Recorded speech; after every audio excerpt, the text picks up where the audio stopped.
I've been teaching courses on race and education in one form or another in a lot of different settings for about a decade.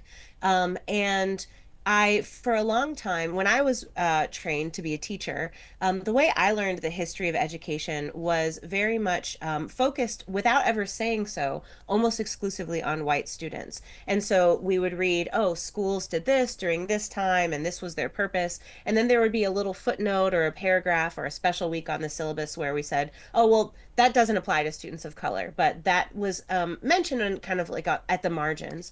And as I got to understand more about this history and the history of schooling, I came to really believe that you don't understand the history of schools in the United States without understanding the history of how they have acted on the lives of Black people and Native people in particular.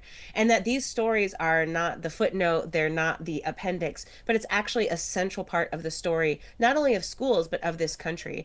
And so as I started to frame my teaching that way and really wanting to make sure that my students understood this history, I was perpetually searching for a text that would synthesize it in a way that worked for me as an educator. And I couldn't find it. And so, taking the advice of Toni Morrison, I wrote the book that I wanted to read.